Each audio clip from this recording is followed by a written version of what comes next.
Hello everyone, TLSG here, back again with another daily Marvel Snap video. So today, now that the hot location is gone, we do have a brand new deck build. And today we are building a recommendation from Soul Knife, aka Jeremiah. If you are in our Discord, if you're in the live streams, you probably know who Soul Knife is. The last deck of his that I ran, I believe, was a double goose death deck because you can drop death into the goose lane. So it kind of has that surprise element. Today's list has a really kind of sneaky element to it. And I've found that to get 8 cubes, now that people are getting more comfortable with the current meta, the different types of builds, what power levels those decks can push out, there is a lot more retreating or tactical play. Overall, I'm seeing less 8 cube victories and more 2 to 4 cube victories. But this list aims to kind of shake that up. So initially, when you first go through the first couple of turns, this is going to look like a pretty standard destruction deck. And so the opponent is going to start kind of thinking in those terms as far as like death or wave. And then on turns 5, 6, and 7, the ideal play line is for us to drop Magic. On 6, we will drop Onslaught. On 7, we will drop Mystique, Patriot, Wasp, and then a 1-cost card, so either the Misty Knight or the Demon, for a huge power push on that final turn that will oftentimes surprise the opponent, and they won't see it coming. A lot of times they will inaccurately snap, thinking that we're just going to be doing like a 12 power play. And then all of a sudden we push 60 power onto the board, and it's really hard to anticipate or compete against whenever you have those cards in hand. And so let's run through the deck list really quickly. First up, we have Wasp. Wasp is a great token card. She comes in at a 0 cost. We can throw her on the board. She offers 1 power initially, but whenever you think of that in terms of an Onslaught, a Mystique that copied Onslaught, and then a Patriot, it's something like 16 power for 0 cost, which is huge. She can be the absolute determining factor between winning and losing. And then we have the Hood. The Hood is going to feed into that destruction part of our deck, and it's going to kind of set the opponent into that mindset. So the Hood is going to be great to be dropped, to be destroyed. It will generate a Demon token, which is a 1-cost, 6-power card that also gets the upside from Patriot, from Washington, D.C., from all of those vanilla cards. The Demon will benefit from those as well. And then we have Squirrel Girl. She's going to go wide. She's going to play 2 tokens on the board, and then herself is just kind of a waste of space. So in terms of a regular Patriot deck, the non-token body feels unimpactful. It makes that lane a little bit hard to win. But with this list, we're going to be able to throw maybe her, a couple of the other non-token cards into that lane, and then we can either Carnage or Venom to destroy that card, leaving us space to play our other tokens. And it feeds into the fact that it looks like a destruction deck. And then we have 2 tokens that are secretly sitting onto the board, and the opponent's not really anticipating anything. They are discounting them as just fodder or clutter. And then once we drop all of our combo pieces, they're kind of like a sneaky rogue attack, where that squirrel becomes a 16 power. That rock from debris becomes a 16 power. Absolutely nuts potential for something that the opponent doesn't really take a second look at. And then we have Misty Knight. She's going to be a great turn 7 drop along with your Mystique and Patriot. You can drop her on the board early, but most of the time you're going to want to hold her in hand so that you can really lean into the destruction pieces of your deck and not give the opponent the insight that you are running a Patriot. And then we have Bucky Barnes, another great destruction tool. And it just so happens that once he gets destroyed, the Winter Soldier is a vanilla card. It will get buffed up from Patriot, Washington, D.C., all of those vanilla card things. And so this is a great addition to kind of lull your opponent into a false sense of security. And then we have Carnage, one of our destruction tools. This is going to be able to clear our non-token, our non-vanilla fodder. Sometimes we may clear a couple of vanilla cards. It just depends on how the layout of the game looks. But overall, this is going to be able to clear us up some space so that we can drop our Onslaught, Patriot, Mystique combo. And then we have Mystique. Mystique is going to ideally copy our Onslaught. Some games we're not going to draw into all of those pieces, so in a pinch, she can copy Patriot's ability, and it will do okay, because we can still drop that on turn 7. It's still a surprise play. The opponent really will very rarely see it coming. And then we have Patriot. Patriot is going to buff up all of our vanilla cards by 2. This is going to be kind of the bread and butter on the last turn. We want to use this as like a sneak attack towards on either turn 6 or 7, ideally 7, so that we can throw it on the board. They don't realize that we're going to have that power push. That's how you're going to lull them into that false snap, that false 8Q victory. And then whenever you flip and you push an obscene amount of power, it's usually a pretty easy victory. And then we have Venom. Venom is our second destruction engine. He's going to be able to destroy the lane, eat cards like Debris, Squirrel Girl, Bucky Barnes to generate those additional tokens, clear up that space. He might end up eating the hood. It just depends. Venom could be good, especially if it's a location like the Raft or maybe Nidavellir. He retains those bonuses. But there are games where a Deathlock is going to be better because Deathlock will have that base 5 power. So it's just kind of a toss-up. If you don't have Venom, Deathlock is a fine substitute. But for me, I'm going to be testing out Venom to see if he feels like he is worthwhile. And then after some testing, I may switch it out and test out Deathlock as well. But I think either one is going to be pretty interchangeable in this list. And then we have Debris. Debris is going to kind of feed into the fact that we're pushing tokens onto the board secretly and disrupt the opponent a little bit. So if they are running a Wong combo, we can sometimes secretly drop Debris. We can sometimes drop Debris and push that rock into that lane, disrupting what they're wanting to do. And we're going to be able to eat that middle card. We have 2 tokens now on the board. If they do something like send us another one with Viper, that's even better. That feeds into our plan. Just a really good usage of Debris in this list because you can add the disruption and you can add to your overall in-game strategy. And then we have Magic. Magic is going to extend the game to turn 7. To be able to do all of the secret plays with this list, we are going to need to extend the game. We are going to need to be able to extend the game on 5, drop Onslaught on 6, followed by a Mystique and Patriot on 7, along with the really cheap vanilla cards that we have. And then even if we don't get into that full combo, Magic is going to extend the game. That gives us 1 additional turn to either draw into Patriot or Mystique or Onslaught. Some of those potentially really necessary pieces to be able to find ourselves a win condition. And then finally we have Onslaught. Onslaught is going to help really push this deck list over the top. By having Onslaught, having Mystique copy Onslaught, we can make Patriot's buff incredibly potent. And he generates all kinds of really crazy combo potential in this list. And so that is the rundown of the deck list. We are going to go ahead and jump into a few games. I hope you guys enjoy. All right, so first up we have Captain Ameryth. And before we get too far into this game, I do want to give a couple of shout outs. So during our last lunch live stream on Friday, we had several members that helped support the channel in a pretty big way. We had Todd English, who gifted a few memberships. We had Alexander, who gifted a few memberships as well. We had Jeremiah, aka Soul Knife, who renewed his membership. We had Muhammad, who renewed his membership as well. And then we also had a super chat from Todd English as well. So thank you guys so much for the support. It is very much appreciated. So thank you guys so very much. And I have a couple of cool things coming for the setup in the very near future. I'm working on a way to kind of bring them in and implement them, but it should help with some of our overall quality of the streams and of the videos. That wouldn't have been possible without you guys. And so we're gonna drop our Bucky Barnes into the vault location. They drop a Scorpion, which does reduce our cost. Oh, and then we discard our Mystique, which is unfortunate. So let's go ahead and use our Carnage. We don't really have anything else to really push large amounts of power into the vault. That is going to give us a Bucky Barnes there, who will be able to benefit from the Patriot buff if we draw into it. And now we have Venom, so let's go with... We know that we don't have to use Mystique this game. So let's go with a Debris. That is going to push a rock here and here. On 5, we can go with Magic. If we draw into Onslaught, we'll probably play it on 6. So the Gambit comes in and destroys our Debris, which is okay, but not terrible. We cap out the vault location, which means we actually already win this one. So let's go ahead and snap. They will probably retreat here, but we might as well push our advantage where we have it. So because our Debris came in and capped out their vault location, they weren't able to do a big power push to try and cap it off. And so the Gambit didn't hit a great target. We had the vault locked down. We just had to figure out a way to lock down one other. And so not a huge win for the first game, but a decent win nonetheless. Let's go ahead and jump into the next one and see if we can keep it going. All right, so next up we have Abasu. In our starting hand, we have our Hood. We also have Carnage to be able to destroy the card.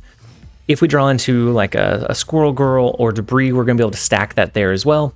We draw into Venom, so that's going to be a more interesting one. The Citadel turns up. It's going to shift the position of each of the locations after turn 4.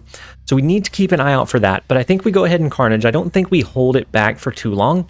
We do have our Onslaught. We just need to draw into a couple more of those pieces. If we draw into those combo pieces, it is very hard to beat us.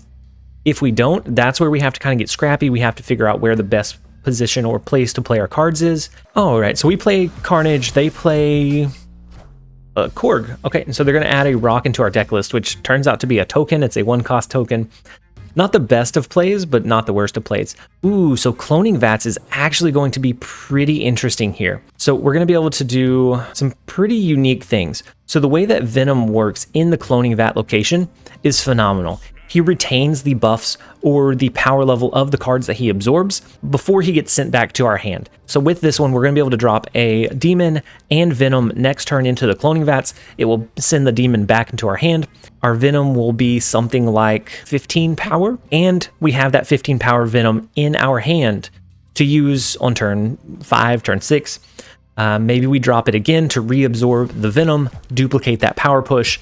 Just a lot of pretty decent potential with it. So they drop a Bishop, which will generate another Bishop in their hand, but for 3 cost, the Bishop kind of has diminishing returns. I don't necessarily like to duplicate him. So we're going to drop the Demon, we're going to drop Venom. We have to hope that they don't have a Shang-Chi. If they do, we are going to be pushing some power into these other lanes.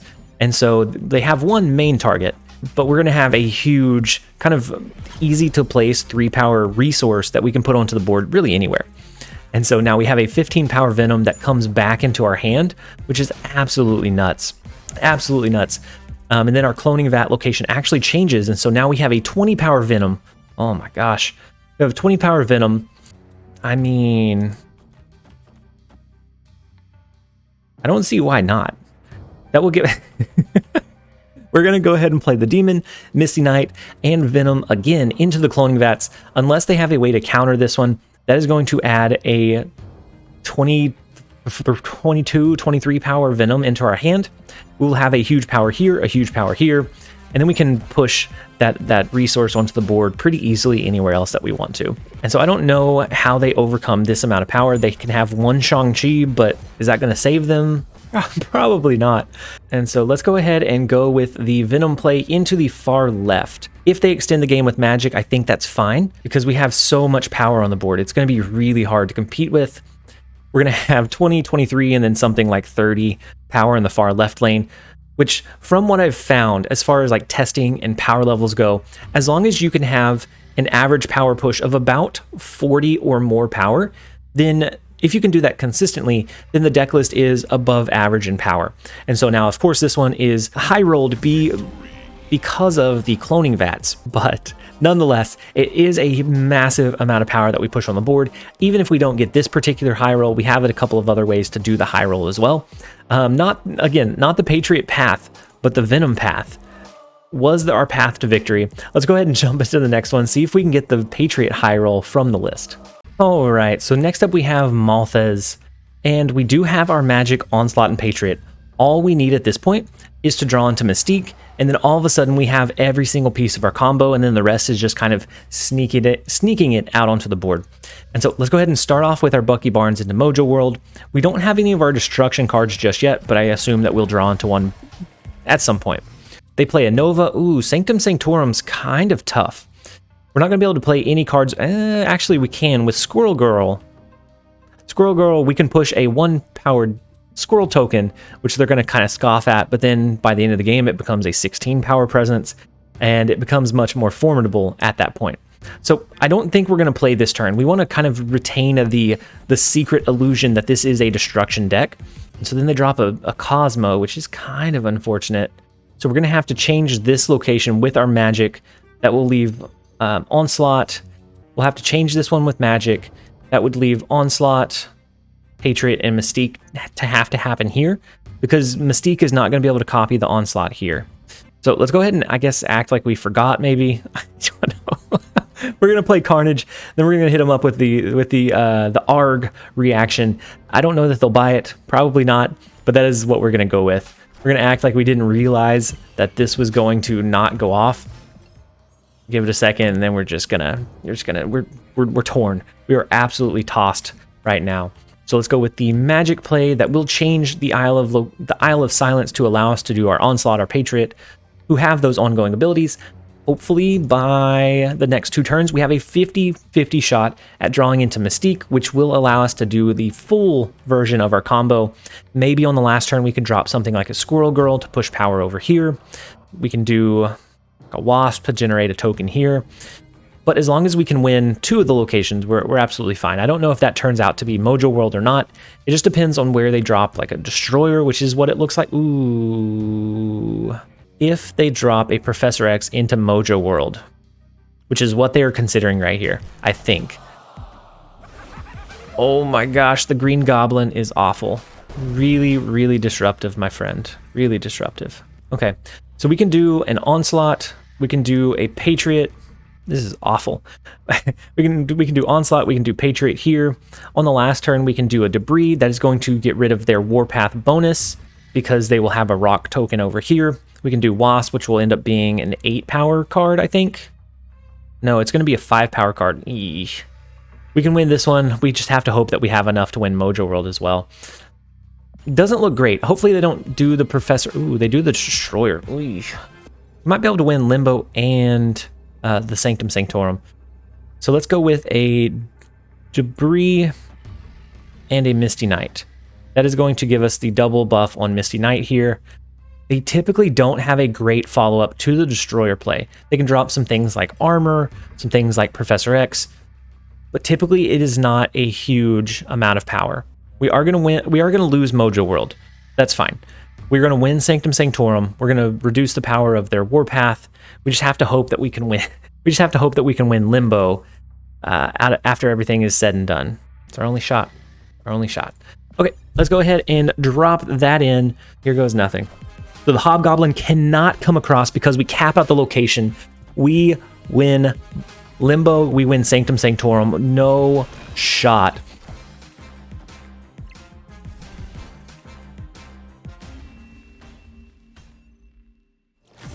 That was a bold move. Malthez, that was a very, very bold move. I guess they thought we weren't going to... I mean, not all decks push 3 cards on the very last turn, I guess. We got very lucky that we capped out this location so the Hobgoblin could not come over. Oh my gosh, it's one of those trick plays. We probably could have finessed 4 cubes out of him because he had such a commanding lead here that how is he going to come back in Limbo when we have the sneaky little Debris to push a 4 power rock that swings the Sanctum Sanctorum. So let's go ahead and jump into the next one. This deck is nuts. All right, so next up we have Be Bear Bear. In our starting hand, we have a couple of our fodder tools. So we have Squirrel Girl, which will be able to push a squirrel token to the middle and the far right. I think first off, we're going to do the Hood. That will allow us to have our demon token in hand. At that point, we have the flexibility to either drop it or hold it, depending on what it looks like. Ooh, and then we get Venom, which is huge. That is exactly what we wanted. Let's go ahead and drop Squirrel. Let's drop Squirrel Girl onto the board. I'm going to hold the demon token for now until we get a little bit later in the game. Ooh, okay. So with the Bifrost, after turn 4, all cards are going to move 1 location to the right. And so right now that puts us pretty clunky in these 2 lanes. If we drop any more, that becomes an issue as well, or it could potentially become an issue as well. So I think what we're going to do, we're going to drop our Bucky Barnes. We will drop Demon as well.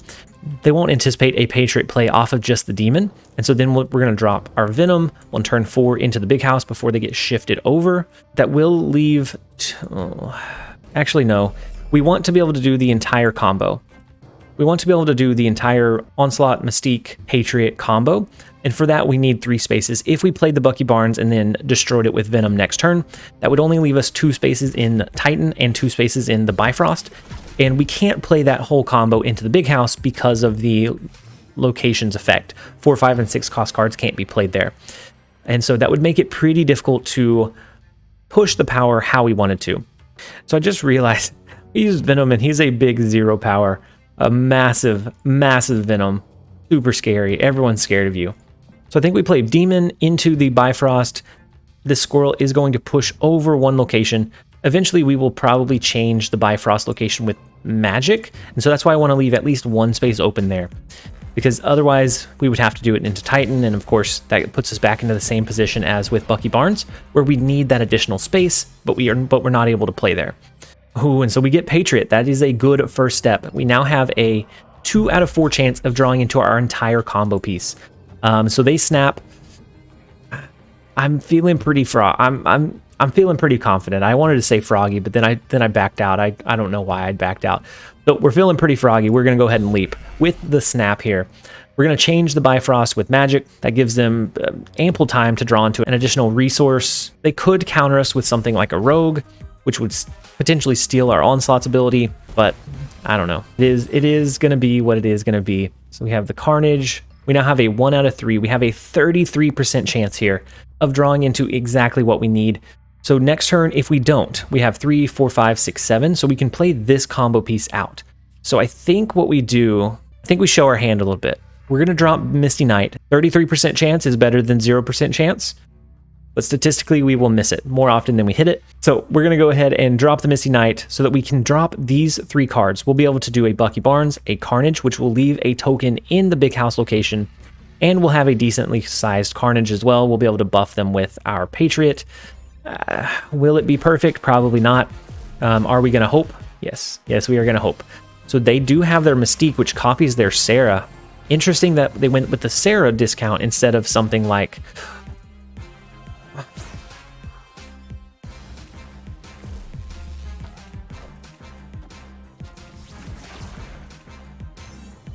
They pre-fired Rogue. They pre-fired the corner. So they dropped Rogue before they even knew that we were going. Oh my gosh. I'm speechless. They dropped Rogue and they didn't even know we were going to have an ongoing card there. Bear, you may want to be Uwadu instead of Red Skull. That may be your calling. We're going to be able to get +4 power on this Onslaught token, which is not great. I guess we don't need to play it over here. We're going to get +1 power on these. We're going to get +4 power here. We're going to get a lot of upside in Limbo. Just a tiny bit of upside in Titan. Every single time we lose this one, right? He only has 2 cards left in his deck. And so he's already dropped Mystique. So that's only 1 Iron Man that he can drop on the board. But he can dump pretty much the rest of his cards because he has the double Sarah. Yeah, so dumps all 4 cards from his hand here. It's the Wolfsbane, Mr. Fantastic, both of which are just okay so far. The magic play into the left lane. Do we? Oh my gosh, would the 1 power of Patriot in mid have done it for us? I think it would have. So our Patriot is going to give our Onslaught, our Mystique is going to give Onslaught a buff as well. That pushes us right to 11. The 1 power from Patriot would have won us the game. Oh no. So incredibly close. I had originally loaded him up over into Titan and I was like, you know what? No, we're going to get the extra upside from Xandar. We might as well play in Xandar. That's a tough one to swallow. That is a very tough one to swallow. It was so incredibly close. The Iron Man, had it been used here, the Iron Man used here would have won them this lane. Had it been used here, it obviously won them this lane. Oh my gosh. Very well played. All right, so next up we have Platypus. The first location is the Bifrost, which is going to push our cards over 1 location to the right. I think we still drop our Hood into that far right lane. That way we can go ahead and get the Demon. Ooh, so it looks like they're running like a hella deck list. So they had Black Cat that got discarded. Most likely they're going to be able to resummon that card at some point. So I'm going to go ahead and drop Carnage onto the board to destroy our Hood. I don't think we necessarily need to wait for like a Bucky Barnes or something similar. We are going to want to extend the game with Magic on 5. On 6, ideally it's Onslaught. But this one feels kind of rough. We're going to be able to do tokens. We'll get a random card from the X Mansion. You know what? We're feeling good about the X Mansion. We're feeling good about the X Mansion Casino. Let's lean into it. All right. So next up we have Platypus again, and we draw into our Hood from Hell's Kitchen. I say we go ahead and play. I say we go ahead and play it onto the board. Next time, maybe we do our Squirrel Girl into Hell's Kitchen. If we draw into our Carnage, then that's going to be a perfect lane. They do discard their Black Cat, so looks like they're still running that hella deck list that we assume, anyways, from the last game. So we can drop our Demon onto the board, but I think we hold. I think we hold for now. Next turn, we're going to do like a Debris into Hell's Kitchen. That's going to send some more fodder into these 2 lanes, which of course right now just kind of looks like junk. But then we have Venom that is going to be able to come back in, clear up this lane to give us additional space. We then have tokens in these 2 lanes, and they don't realize that it's for a Patriot in-game. And so that is the ultimate goal, is to be able to push power onto the board, push tokens onto the board, without them immediately calling out that it is a Patriot deck. And so let's go with the Venom play. Because we have Misty Knight, I think we do go ahead and play our Demon as well. We need to start drawing into like our Onslaught, our Mystique pretty quickly. We have 2 chances to draw into our Onslaught, unless we want to go with like a mid-roll, and then we could, I mean, as long as we draw into Patriot. That is Carnage. That is not what we need. So we have 1 more chance. Let's go ahead and change the far right lane with our Magic play. We want to leave space just in case we draw into the ideal play line. We have 3 cards left. We have 2 cards that we need to draw in Onslaught and Patriot. And so let's go ahead and see if we can get that done. Okay, so we will lock in the Magic play. It does look like they're running a pretty standard Hela list. And so they have the Invisible Woman, which is there to be able to hide their discard cards behind. We do draw into our Patriot here, which is not necessarily ideal, but it will do. It is the mid-roll of the 2. So we can do Patriot, Mystique. We have a 50-50 shot of drawing into Onslaught next turn, which will elevate it just a little bit further. Again, not ideal, especially when going up against a powerhouse play such as the Hela list, but it will do. We're not going to have Onslaught first every single game, and so there is the Onslaught. So we do draw it, it's just in the wrong order. So now let's do I say we do a Misty Knight here, we do a Wasp here.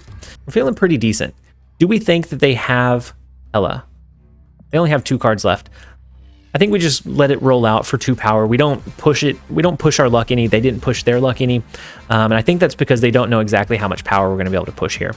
And so they give us the thumbs up. I'm not sure exactly what that means. So they drop their Infinite, which they will be able to resummon. They have Hela, which resummons it onto the board. Okay.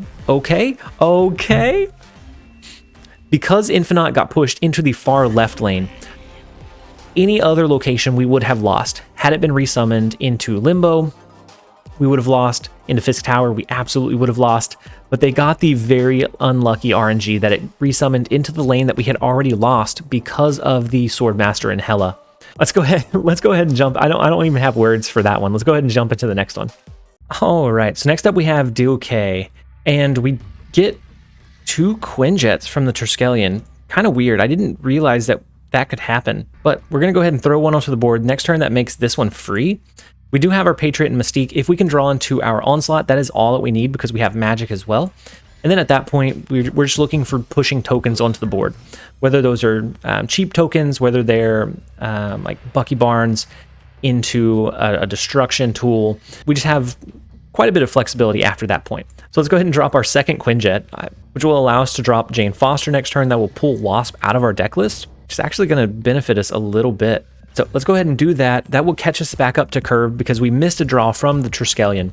And so that'll catch us up on at least 1 draw here. Okay, and the Squirrel Girl will be able to push tokens out wide. My issue with drawing into Wasp here from Jane Foster is that we don't have a way to play an additional card. So we would draw into the Wasp. That would be the only thing that we drew into. And so as a result, we wouldn't be able to draw. It makes it less likely that we would draw into our Onslaught by the end of the game. Feels bad, but I'm just going to go ahead and wipe the Quinjets from the board. We're going to go ahead and send Squirrel tokens to the Bifrost and Stark Tower, and then we're just going to wipe the Quinjets. It feels bad. I would like to use Jane Foster, but most likely we won't at this point. Had we split the Quinjets, maybe we still could have, but then we draw into Wasp anyways. Oh my gosh, insult to injury, right? We're going to skip here. There's no point in pushing out our Patriot. That kind of tells our hand, that lets them know what we have and what we're gonna play. We have 2 chances to draw into our Onslaught here. Ooh, my gosh. This max hand side from the Triskelion is absolutely butchering us. The Craven from the Triskelion was pretty nice for him. Let's go ahead and change the Stark Tower lane. Their Baron Mordo forced us to draw into a card. It pulled Venom, so that becomes the 6-cost card. Not that we necessarily want to use it, but we don't get the upside of being able to draw into an additional card after that. Had it drawn into Onslaught, that would have been perfect, but it didn't. So now we need to find a different way or different play path, unfortunately. So then there's Misty Knight. This is going to be a pretty low roll. Oh my gosh, I don't... So Patriot plus Mystique is going to be 2-4. If we get Onslaught next turn, that's going to be +8 for each of our tokens. Maybe we can win the Triskelion lane. Maybe a little bit easier than the Angela location. I don't know. We're going to go ahead and play Patriot and We're going to go ahead and play Patriot and Mystique. We're going to hope that we draw into Onslaught next. We have a 25% chance because we have missed so many draws. We've actually only missed one draw, but it feels like so many. Ooh, and then they add 2 rocks into our list. Unfortunate. So now it is a much less chance. It is a 1 out of 6. We draw into Debris, which is not terrible, actually. We know that we're losing the Bifrost, so we might as well do Debris here. That will add a rock here, which is a 5-power rock. Does it rock? No, not really. Is it going to have to work? Yes. There's no way to win this one. I don't think there's a way to overcome this amount of power, unfortunately. We are going to go ahead and let it play out, though. It's only 1 extra cube. We're already 110 for the season. We haven't really pushed competitively for any other ranks. Okay, and so they do Ronin into a lane that they've already beaten, and then maybe a Mystique? No, a Lizard. But our double Patriot is not going to be enough to overcome it. It's going to be something like... Actually, maybe. No way. No way. Why did they do the Ronin into mid? They already had that one pretty heavily locked down. They knew that we had the Patriot and Mystique. Typically that shows a weak lane, because at most we're going to be able to drop maybe an Onslaught, maybe a token card, so we're going to be able to add maybe 5 power there. Or we could do a Hulk, I guess. But then that still leaves them a really good chance to win left and right. I don't know. We got very, very lucky here. And so as far as Patriot lists go, I think it feels okay. It has a lot of the cheap kind of core so that we can do a lot of our push late game. But I think it does lack from a little bit from consistency. When you draw into your Onslaught combo pieces, you can do an absolutely massive thing. But out of, I think, 6 games that we won here, we weren't able to pull the entire thing off. And maybe that's just a small sample size, but even without doing the full combo, it can win. It has several different kind of play lines. It has that kind of trickery to it that can enable more 8 cube wins. But overall, it's not a bad Patriot build. I think Patriot is in a pretty decent spot with being able to push as much power out onto the board, how quickly and easily it can kind of do those combo pieces. I think the list itself is pretty good. It has the destruction tools to drop the opponent's guard.